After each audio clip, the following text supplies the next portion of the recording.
Salut à tous, comment ça va? J'espère que vous allez tous bien. Très heureux de vous retrouver aujourd'hui pour une nouvelle vidéo. On va parler un peu de mes attentes par rapport à cette saison 26-27. On va parler de tout ça, un peu du mercato aussi, du potentiel X qu'on pourrait voir pendant cette saison, le X titulaire bien sûr. Et on va parler de tout ça. Installez-vous confortablement, on est directement parti les frères.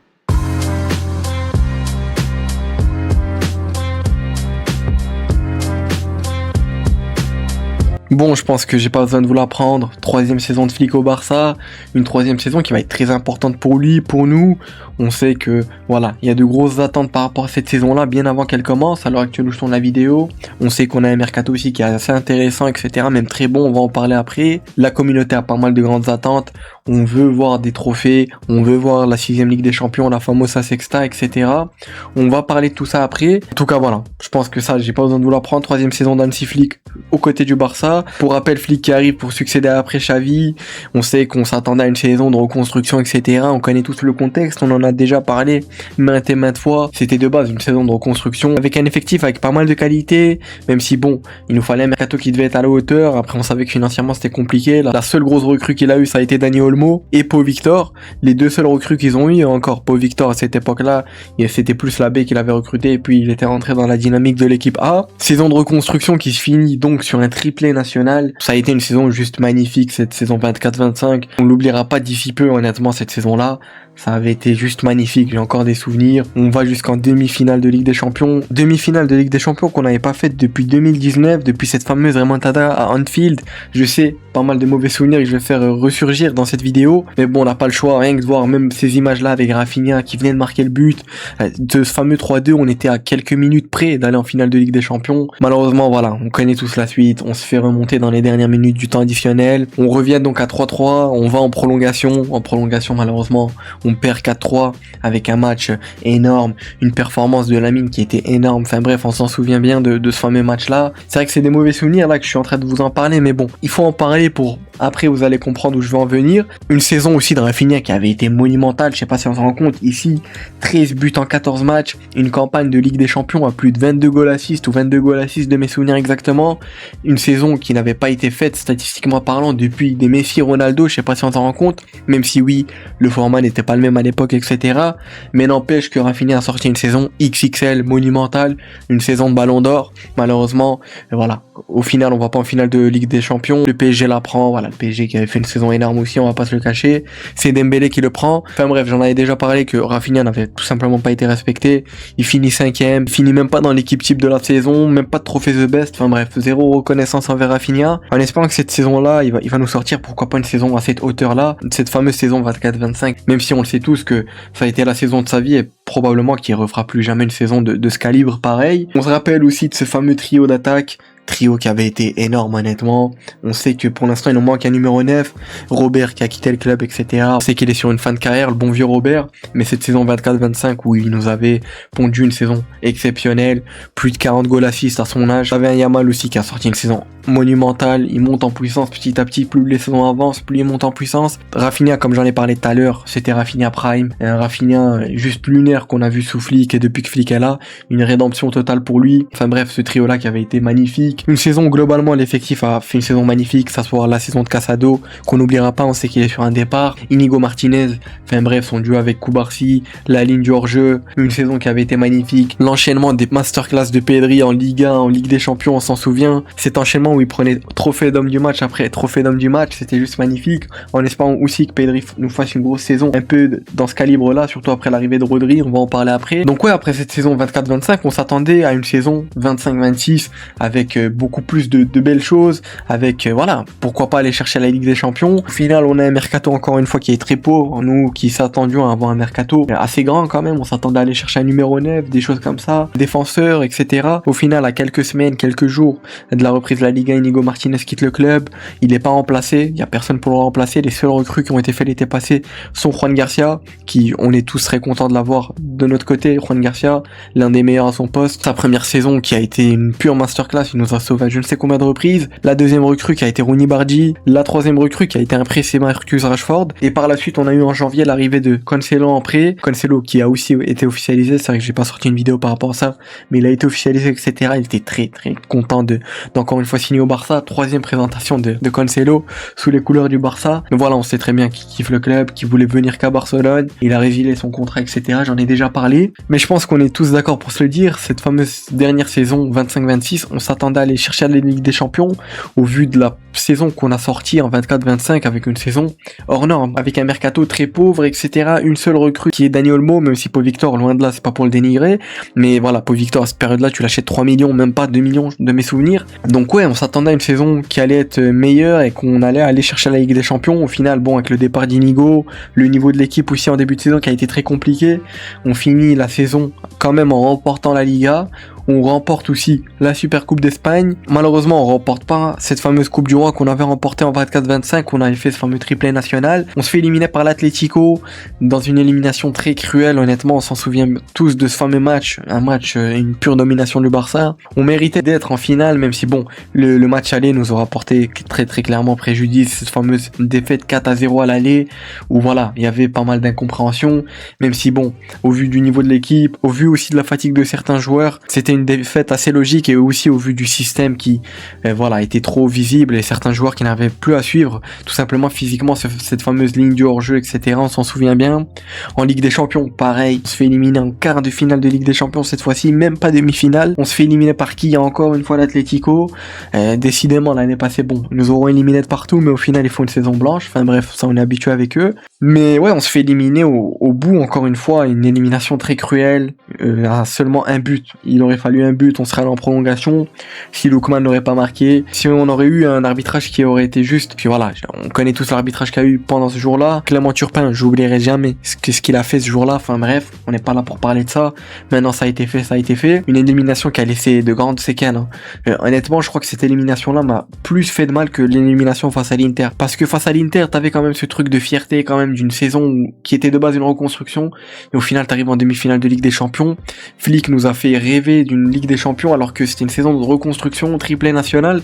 Donc t'avais quand même ce positif-là. Mais cette élimination-là, surtout en fait, au vu de, je pense aussi, l'arbitrage qui a été catastrophique, cataclysmique.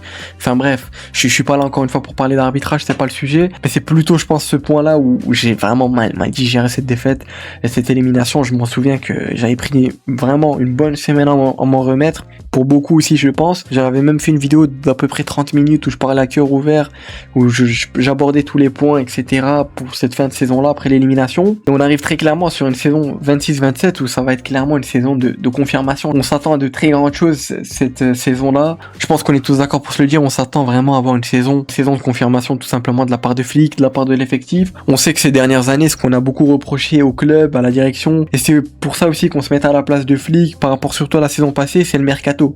Le mercato qui, sur les 2 dernières années, et même depuis un moment, on n'avait pas eu vraiment de bons mercato, mis à part le mercato 22-23 où on fait Koundé, Rafinha, etc., Christensen, sous Xavi, pour ceux qui s'en souviennent. Ça avait été un très très bon mercato. Depuis, on n'a plus revu un grand mercato, même si je pense que le mercato qu'on a fait cette saison-là, je pense qu'honnêtement, si on arrive à faire un numéro 9 de haut niveau, qu'on fait un défenseur central gaucher, je pense que ça pourrait être un mercato très très historique côté Barça. Mais je pense clairement que cette saison-là, on n'a pas cette excuse du mercato. Cette saison-là, tu vas chercher 5 joueurs, même si bon, le bon vieux Cancelo, on va pas trop le compter. Maintenant, c'est la famille. Ce 3e passage déjà au Barça. L'année passée, il était déjà revenu en cours de saison. On va plus compter Adeyemi, Rodri, Gordon et Bissiou. Même si Bissiou, en vrai, c'était de base une recrue qui était faite pour la B. On sait pas encore est-ce qu'il va vraiment jouer avec la A ou pas officiellement. Mais ce qui sort, c'est que il devrait intégrer l'équipe A et rentrer dans une rotation, etc. Mais comparé à la saison passée, t'as un mercato qui est très bon. Je sais pas déjà si on se rend compte déjà rien que l'arrivée de cet homme, Rodrigo Hernandez, elle est énorme. L'arrivée de Gordon aussi qui va nous faire du bien. Adeyemi pareil, Cancelo n'en parlons même pas au vu du niveau de Baldé. En parlant de Baldé, c'est vrai qu'il y a pas mal de news qui sont sorties concernant lui et Casado. Ou à l'heure actuelle où je tourne la vidéo, il y aurait eu un dîner entre Deco et Jorge Mendes à propos de deux. Casado, on sait qu'il est sur un départ, c'est même plus que sûr. Surtout que Gordon a été enregistré en Liga et ça c'est un très bon point. Tous les joueurs ont été enregistrés en Liga, Rodri, Adeyemi, Gordon, etc. Ça fait extrêmement plaisir. Et on a vu que sur le site de la Liga, Gordon a le numéro 17, ce qui veut dire que Casado va partir, c'est plus que sûr. Baldé, Manchester United serait énormément intéressé par lui. Lui veut pas quitter le Barça, etc. Il y a encore pas mal d'incertitudes de son côté. Flick ne voudrait pas trop le garder. Ça serait pas, en tout cas, son option numéro 1, ce poste-là. Ça serait même Jordi Pesquer qui serait au-dessus de lui dans la hiérarchie. Je sais pas si on s'en rend compte. Mais pour en revenir par rapport au mercato, cette saison-là, on a clairement pas cette excuse de se dire, oui, mais on a un mercato qui est pas bon, on a un mercato qui est très réduit, Flick doit faire avec les moyens du bord. Parce qu'il faut se le dire clairement que cette saison, on a un effectif où tu peux faire tourner quasiment à chaque poste. Déjà, rien que Lamine Yamal, t'as une doublure qui peut être Adeyemi ou même Gordon, mais principalement ça sera Adeyemi à ce poste-là, j'imagine. Donc voilà, pour tous les matchs de Liga, de Coupe du Roi face à les Guadalajara, Santander ou je ne sais pas quoi, Lamine tu le mets au repos, tu mets Adeyemi. Sur ce côté gauche-là, tu peux même mettre au repos un Rafinha dans ces matchs-là, mettre un Bissou qui peut très vite monter en puissance. À ce poste de numéro 10, on sait qu'il y a la concurrence Fermin Olmo, donc déjà là, t'as cette fameuse doublure-là. Ici, t'as la doublure-là qu'on peut compter aussi. Lamine, sa doublure et Adeyemi. À ce poste de 9 là, pour l'instant, j'ai mis Gordon, c'est parce que je préparais l'avant-match face à Elche. Parce qu'à l'heure actuelle où je tourne la vidéo, on est vendredi soir, je sais pas quand elle sortira à peu près. Aussi, n'hésitez pas à me dire ce que vous en pensez un peu de la nouvelle interface par rapport aux avant-matchs. Ça sera avec ça que je ferai mes avant-matchs, je pense, pour cette saison-là, à part si je modifie certaines choses. On a un double pivot aussi qui, je sais pas si on se rend compte de la qualité, Rodri qui va faire un bien fou, et qui va être là devant la défense, qui va faire un bien fou, il va pouvoir libérer Pedri, et Pedri va pouvoir s'exprimer tranquillement. La doublure de Rodri directement et Marc Bernal, la doublure de Pedri et un Gavi, et Frenkie quand il reviendra de blessure, voilà, ça sera soit la doublure d'un Pedri je pense plus ou d'un Rodri, on verra bien. Casado qui serait vers un départ, donc Casado on va le mettre ici. Baldé aussi, il y a d'énormes incertitudes aussi, on va le mettre ici, même si pour moi, comme Cancelo est revenu, c'est Cancelo qui doit être le numéro 1, le titulaire. Hector Fort aussi, il serait vers un départ. Des dernières news qui sont sorties, ça parlerait de lui vers un transfert du côté de Dortmund. Ça parlerait même que le Barça essaierait de négocier pour qu'il fasse rentrer Guirassy dans la transaction. En vrai, si on arrive à le vendre et ramener Guirassy, si on arrive vraiment pas à faire de numéro 9, pourquoi pas? Parce que pour l'instant, le seul vrai numéro 9 qu'on a, je l'ai pas mis ici pour l'instant, mais je vais le rajouter pour l'avant-match face à Elche, c'est Hamza Abdelkarim et Gordon qu'on peut mettre dans cette position de faux 9. T'as même un Rafinha qui peut se mettre là, c'est pas trop un problème, même si Rafinha, je suis pas très fan à ce poste de faux 9. Gordon à voir ce que ça va donner, comme il a déjà joué à ce poste-là. Adeyemi aussi peut dépanner là, mais notre seul vrai numéro 9 pour l'instant, c'est quelqu'un qui a monté des juvéniles, Hamza Abdelkarim, qui a clairement montré de belles choses. À voir, peut-être qu'on aura une surprise et qui sera titulaire, qui sait, ou qu'il aura des minutes de jeu face à Elche. Au niveau de la défense, voilà. C'est vrai que c'est là où il y a vraiment l'interrogation, parce que si tu fais partir un Baldé, un Hector Fort, tu te retrouves avec une défense où t'as pas vraiment des doublures à chaque poste, à part si Baldé reste, voilà, là t'as la doublure avec Cancelo, t'as même un Jordi Pesquer. Pour la charnière centrale, t'as un Christensen qui peut remplacer soit un Gérard Martin, soit un Koubarsi, Eric Garcia qui peut remplacer un Koubarsi ou un Koundé, même si on sait que des dernières news, Koundé est plus considéré comme un défenseur central cette saison-là pour Flick, et Eric Garcia est principalement le défenseur droit de cette saison-là. Koubarsi, voilà, on connaît tous Koubarsi. Au niveau du poste de gardien, c'est vrai que j'en ai pas parlé, mais voilà, la doublure, c'est toujours bien évidemment Chesney, même si je pense que vous avez dû le voir. Il y a eu le Here We Go concernant Livakovic, dont ça en parle depuis un moment, le gardien croate qui joue du côté de Fenerbahçe, le gardien aussi titulaire de la sélection croate. Donc ouais, c'est un très bon coup que le Barça a fait.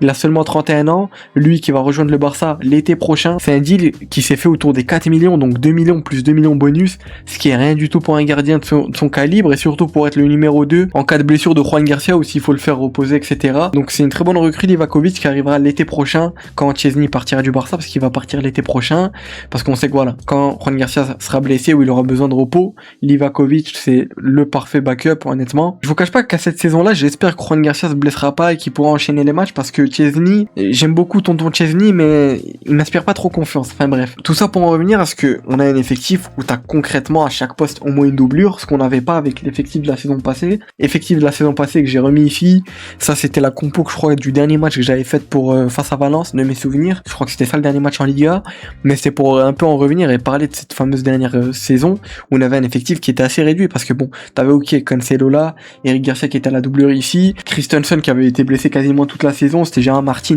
qui était titulaire, Eric Garcia qui alternait entre défenseur central, milieu défensif, latéral droit, Xavi Espart qui en fin de saison a pris une petite place importante, Araujo c'est vrai que je l'ai oublié, mais voilà, qui avait très peu de temps de jeu quand même comparé aux années précédentes, et c'est pourquoi il est parti en prêt, etc., parce que Flick ne compte plus trop sur lui. Au niveau du milieu, on avait quand même de la rotation, t'avais Pedri qui était titulaire, principalement le pivot devait être Pedri de Jong Jong, mais on connaît De Jong avec ses blessures. T'avais aussi Fermin qui était à la doublure d'Olmo, ça change pas. Casado aussi, mais même s'il a très peu joué la saison passée. Mais c'est vraiment en attaque aussi où t'avais quand même, faut se dire, la doublure de Lamine était Rooney, donc il y avait quand même un changement de calibre, même si c'est pas pour dénigrer Rooney ou quoi, loin de là. Parce que voilà, on va pas le comparer à Lamine, ça serait bête de le comparer à Lamine, on sait que Lamine il est unique. À ce poste de numéro 9, Ferran était le backup de Lewandowski, même si bon, Ferran était beaucoup plus souvent quand même titulaire, j'avais l'impression la saison passée. Et la doublure de Rafinha était Rashford aussi qui s'est énormément blessé la saison passée, pour ceux qui s'en souviennent. Et ensuite voilà, c'était tout ce qu'on avait, hein. Même si peut-être pour certains ici vont venir me dire oui, mais vous avez quand même une grosse profondeur devant. Mais si tu rajoutes la blessure à Rafinha, tu rajoutes De Jong qui était out quasiment toute l'année à peu près, comme un Rafinha. T'avais aussi un Baldé qui se blessait à peu près souvent quand même si ça va. T'avais un Koundé aussi qui, ça lui arrivait de se blesser. Bernal qui est revenu après sa blessure, donc on l'avait pas pendant un moment. Pedri qui s'est blessé aussi un moment. Gavi aussi qui était blessé pendant un moment. Donc parlons même pas de la période où t'avais Rafinha, Juan Garcia et Fermin qui étaient blessés. Donc t'avais plus que Pedri et Casado. Et t'avais aussi De Jong, je crois, qui était dispo à cette période-là. Mais on avait eu une période qui était très dure. Je me souviens, on avait joué contre le PSG même et tout. On avait la blessure de Juan Garcia, Rafinha qui était pas là, Rashford qui, certes, a fait des bons matchs, etc. Mais le souci, c'est que c'était pas suffisant. Faut se le dire concrètement. Et c'est là où t'as un upgrade qui est énorme. T'as l'upgrade de Gordon qui vient principalement pour être la doublure de Rafinha, même si bon, pour l'instant, il part plus pour être le 9 titulaire du Barça, j'ai l'impression.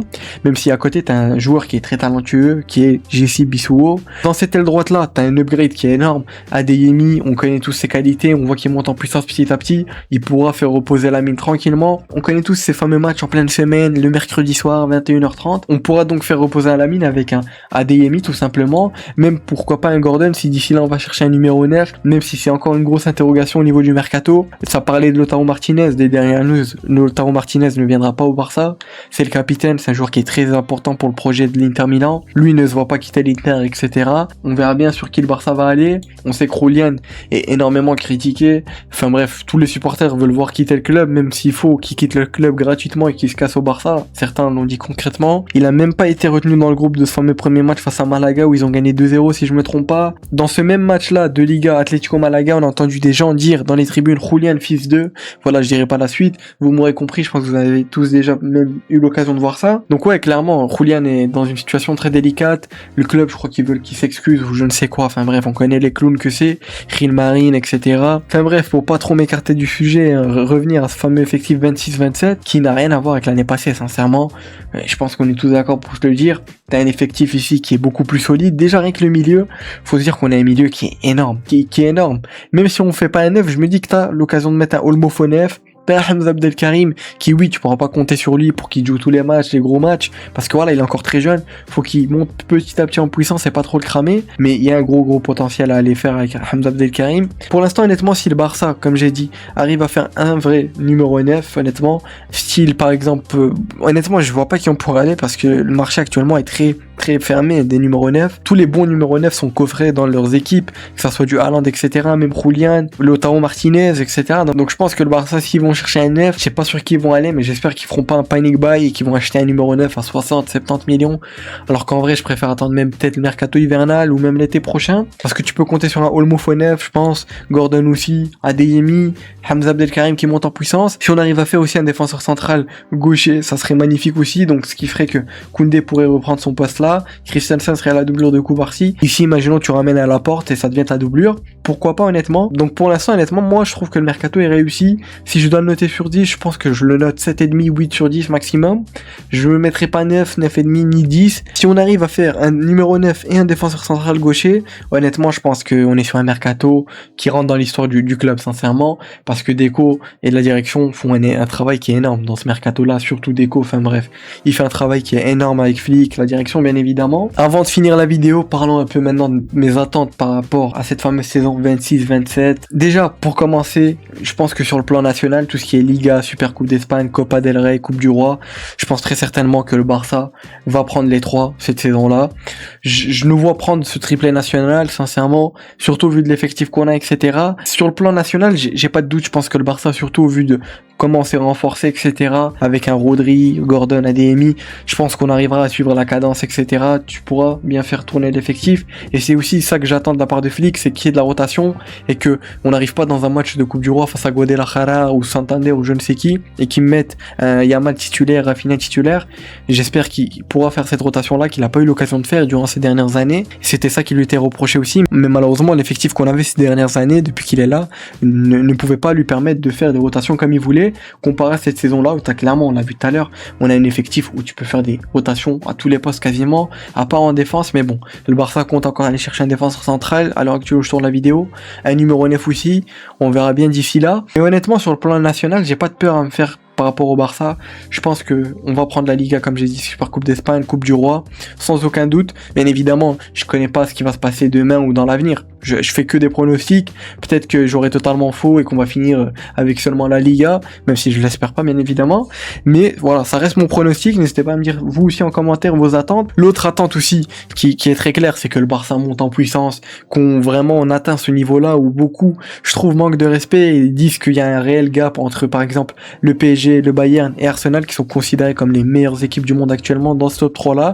Et nous, on est derrière eux. Voilà. Je pense que vous avez tous déjà dû voir ces fameux top 10. Parce qu'actuellement, le PSG est la meilleure équipe du monde. Voilà. On sait le collectif que c'est très très fort. Bien évidemment. Même si bien évidemment, je les aime pas. J'aime pas la communauté, j'aime pas les clubs, mais faut être objectif.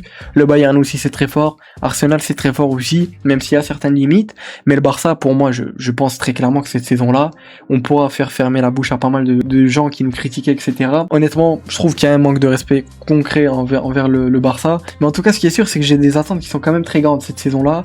Peut-être que c'est des attentes qui sont trop grandes. N'hésitez pas à me dire vous en commentaire, est-ce que vous êtes d'accord avec moi ou pas. Mais pour ma part, je pense qu'on a clairement les capacités d'aller prendre tout ce qui est possible sur le plan national. Comme j'ai dit, Liga, Super Coupe d'Espagne et Coupe du Roi. Même si on sait que la chose qu'on veut absolument aller chercher dans cette saison 26-27 et que je pense que le Barça en est réellement capable, si en plus de ça on va chercher un numéro 9 et un défenseur central, c'est la Sexta. Cette fameuse 6ème Ligue des Champions dont on en rêve honnêtement. Ce fameux badge avec 6 Ligue des Champions, on en rêve depuis un moment quand même.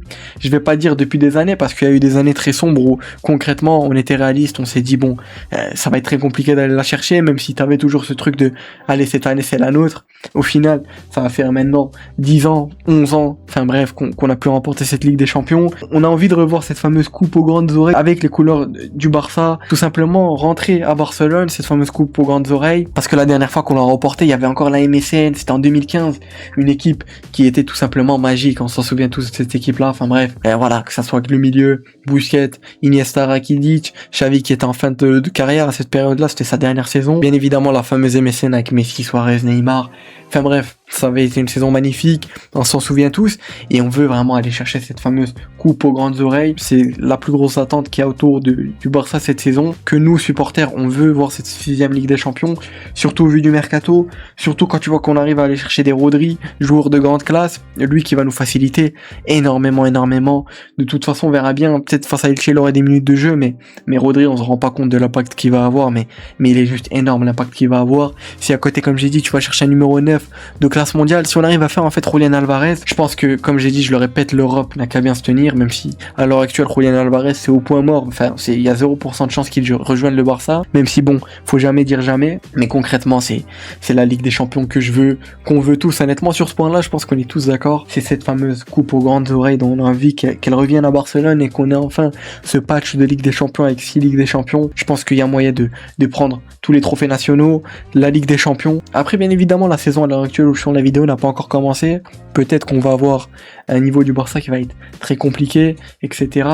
On sait pas honnêtement, je saurais pas vous dire, même vous saurez pas me dire. De toute façon, on va attendre les matchs de Liga, les matchs de Ligue des Champions. Il n'y a pas encore eu le tirage, mais il y aura une vidéo, on en parlera dès qu'il y aura le tirage. Mais concrètement, je pense que cette saison-là peut être très spéciale, avec tout simplement ces recrues-là, un Rafinha, capitaine numéro 1 de cette équipe-là. Ça, c'est quelque chose de très important pour l'équipe, en espérant qu'il se blesse moins souvent. Et je pense aussi que c'est pour ça que Flick a demandé à recruter Gordon et Adeyemi. Je pense que l'année passée, il a été peut-être même traumatisé par ces blessures-là, parce que c'est le joueur le plus important du Barça. C'est un leader, quand il est pas là, tu sens qu'il manque un truc à l'équipe. Même si bien évidemment, on a des joueurs hors normes avec des qualités énormes, des joueurs spéciaux, tout simplement Pedri, Lamine, Koubarsi, etc.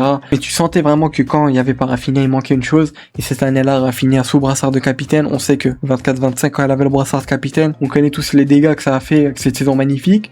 On lui souhaite une grosse saison comme ça. Et on souhaite à tout l'effectif qu'il fasse une grosse saison et qu'il nous rende heureux tout simplement. De toute façon, c'est ce qui a été dit dans le discours très clairement par Hansi Flick. C'est que voilà, ils veulent vraiment rendre heureux les supporters, qui vont se battre coûte que coûte et qui vont avoir besoin de notre soutien, nous supporters, pour essayer d'aller faire une saison merveilleuse et d'aller tout prendre. En tout cas, j'espère que quand j'aurai l'occasion de faire le bilan de cette fameuse fin de saison, je pourrai être fier et dire qu'on aura tout remporté, et surtout cette fameuse Ligue des Champions. Même si bien évidemment, faut pas que ça devienne une fixette pour nous et qu'on soit que obsédé par ça. Faut vraiment peut-être enlever ça de sa tête. Et moi, depuis l'élimination face à l'Atlético, j'ai plus vraiment cette fixette énorme parce que ça m'a mis en fait un coup sur le moral. Je m'en souviens quand on se fait éliminer par l'Atlético, surtout avec l'arbitrage, etc. Je vous jure, c'était plus une période, c'était même pas les vacances, c'était en pleine période scolaire. Et j'avais vécu une semaine, même je pense facilement 2 semaines où j'étais mal sincèrement. Maintenant voilà, c'est du passé, faut tourner la page, même s'il faut garder les leçons de ces fameux matchs-là, apprendre de nos erreurs et aller vers l'avant. Et puis voilà les frères, c'était tout ce que j'avais à dire pour ma part. J'espère que vous avez apprécié la vidéo. Si c'est le cas, comme d'habitude,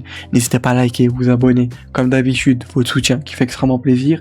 Merci à ceux qui sont restés jusqu'à la fin. Sincèrement, je sais que c'est pas évident, etc. Parce que je sais que les longues vidéos, pour certains, c'est très compliqué. Même si pour la plupart d'entre vous, je pense que vous écoutez plus les vidéos en podcast que les regardez. Mais en tout cas, voilà. J'espère que vous aurez apprécié la vidéo. Pour ma part, encore une fois, ça a été un plaisir de faire cette vidéo-là. Comme je l'ai dit tout au long de la vidéo, n'hésitez pas à me donner votre avis en commentaire, à me dire est-ce que vous êtes d'accord avec moi ou pas. Je suis ouvert au débat, comme d'habitude. En tout cas, voilà les frères, c'était Azro. D'ici là, portez-vous bien, prenez soin de vous, passez une bonne journée, bonne soirée. Tout dépend quand vous regardez la vidéo. Ciao les frères.